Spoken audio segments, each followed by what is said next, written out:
Well, I think it is useful to begin with what the human rights groups have to say about this.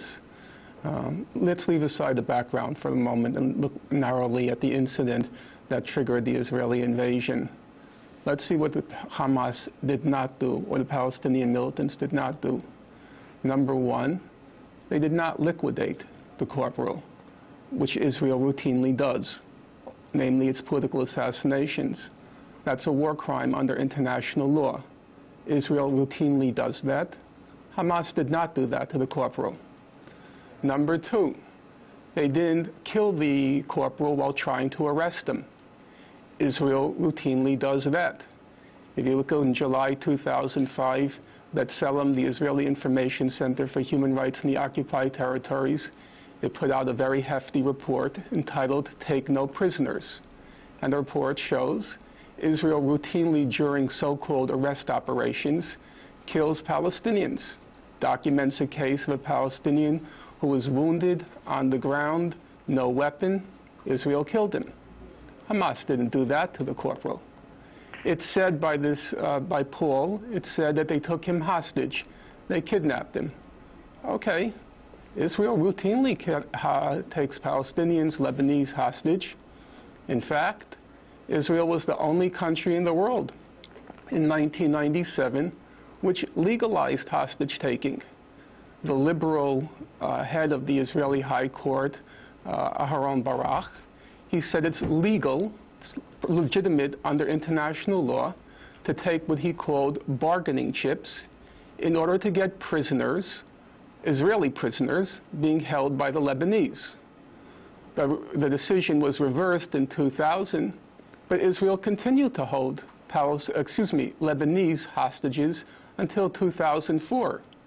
So at worst, Hamas is being accused of what Israel legalized and routinely does. And finally, let's talk about those 9,000 Palestinians who are effectively hostages being held by Israel. 1,000 of them are administrative detainees. You're talking about prisoners? Yes, administrative detainees who are being held without any charges or trial. And the other 8,000 are being held after military courts have convicted them, almost always on the basis of confessions which were extracted by torture. So if we're going to look simply at the numbers, we have one hostage on the Palestinian side, and effectively we have about 9,000 on the Israeli side. Well, I think the first thing that he said was that we should ignore the context in which this attack took place. And I think that's a major flaw with his commentary over time. I'm not surprised to hear him talk about the things in those terms, considering he's called Hezbollah, which is the #1 killer of Americans outside of Al-Qaeda, a heroic organization. You know, ultimately, the question for Israel is, what is its responsibility as a government? And any government, whether it's ours or theirs, has the duty to protect its citizens. You know, Hamas and Hezbollah and the Islamic Jihad, other terrorist groups, have been conducting an unremitting campaign of terrorism against Israeli citizens.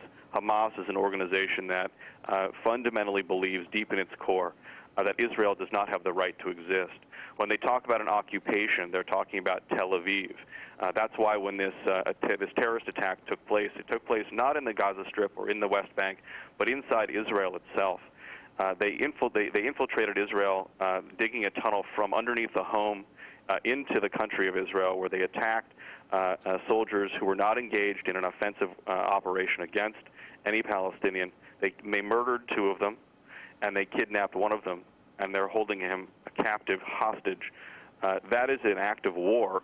It's a provocation, and it comes as the culmination of months and months of terrorist attacks and rocket attacks against Israeli citizens who are not engaged in any offensive effort, who are simply going ahead and living their lives.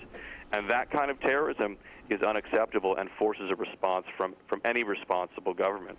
The Palestinian Authority has the responsibility to secure the release of this individual, this soldier, and failing that, the international community has to continue to put pressure on the Palestinian Authority to fulfill those obligations. Again, Hamas is the government of the Palestinian Authority, and it is sanctioning and conducting terrorism.